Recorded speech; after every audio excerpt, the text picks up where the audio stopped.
Assalamualaikum warahmatullahi wabarakatuh. Alhamdulillahi rabbil alamin wa bihi nasta'inu ala umuri dunya waddin والذي جعل الإيمان نطقانا وإتقانا لمن أراد به بالقرآن الكريم اللهم اجعلنا وإيانا من أهل القرآن الذي هم أهلك الذي خاصته في الدنيا والآخرة. Ikhwatal iman yang dimuliakan Allah Subhanahu wa taala.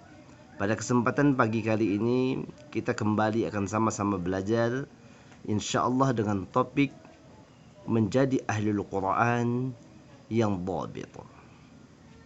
Banyak tentunya pilihan yang telah diberikan oleh Allah Subhanahu wa taala kepada umat manusia. Salah satunya Allah Subhanahu wa taala menginginkan umatnya, menginginkan hambanya agar senantiasa berinteraksi dengan Al-Quran dengan dhabit. Menurut Imam Nawawi rahimallahu ta'ala, dhabit artinya dia menghafalkan Al-Quran secara zahira wa batinah. Menghafalkan Al-Quran kalau bahasa kita gampangnya adalah bolak-balik tanpa ada kesalahan.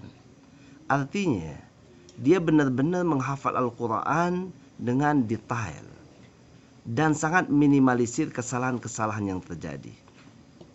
Inilah yang dimaksud dengan seorang ahli Al-Quran yang dhabit. Allahumma ja'alna min ahli Al-Quran yang dhabitan insyaallah.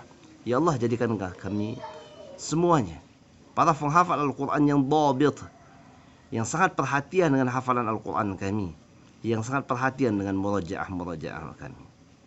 Bagaimanakah ciri-cirinya? Kok bisa orang menghafal Quran dengan dhabit? Ada beberapa hal yang disampaikan oleh Imam Sya'labi bahwasanya menghafal Al-Quran dengan dhabit memang dilakukan dengan mujahadah yang luar biasa. Allah Subhanahu wa taala menyampaikan wajahidu fillahi haqqa jihadih.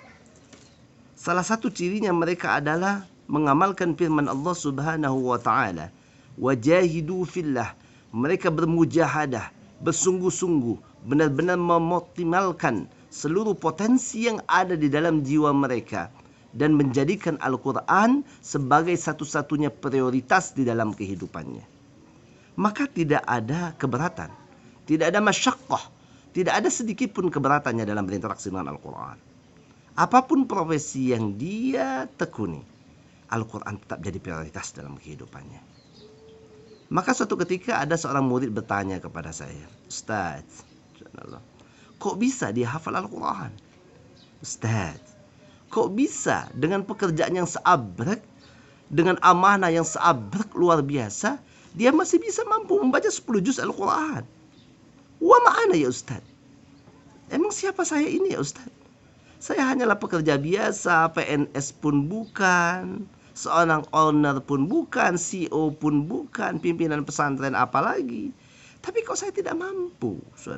Apakah saya tidak punya hidayah, Ustaz? Jawabannya sangat gampang. Dia tidak menjadikan Al-Quran sebagai prioritas utama di dalam kehidupannya. Maka mana mungkin derajat dhabit akan dia dapatkan? Karena dhabit ini merupakan mujahadah yang luar biasa. Di ambang batas. Dia tidak memikirkan yang lain kecuali Al-Quran. Bukan berarti dia tidak butuh dunia. Tapi sebelum dia melakukan hal-hal yang lain yang berkaitan dengan zinatul hayatid dunia, tentang perhiasan-perhiasan dunia ini, tapi dia dahulukan Al-Quran. Dia ambil wudu, dia baca Al-Quran. Dia salat, dia baca Al-Quran. Dia murajaah Al-Quran. Dia jadikan Al-Quran benar-benar prioritas utama dalam kehidupannya. Maka Al-Quran bukan menjadi penghalang di dalam hidupnya, tapi akan menjadi kemudahan. Maka kalau kita lihat, kok begitu banyak amanah yang dia tunaikan, amanah yang dia dapatkan, tapi semuanya beres, tidak ada yang tidak beres.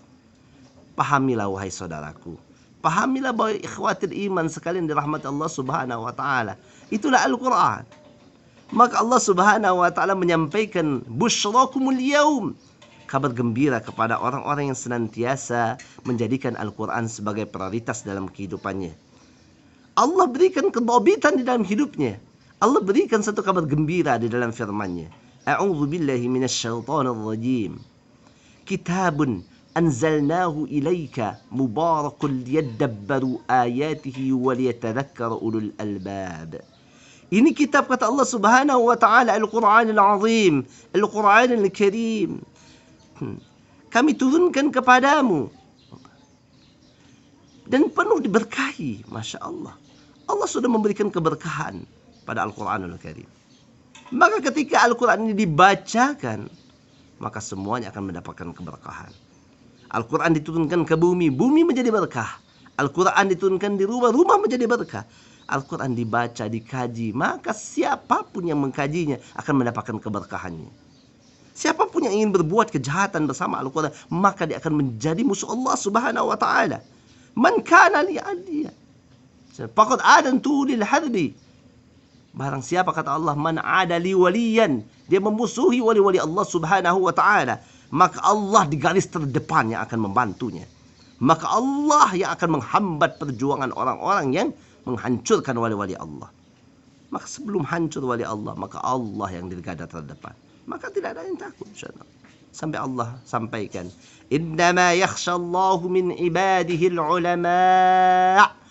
Karena hanya orang-orang yang hafal Al-Quran, yang mengerti ilmu-ilmu Allah Subhanahu wa taala, dan mereka lah yang paling takut kepada Allah Subhanahu wa taala.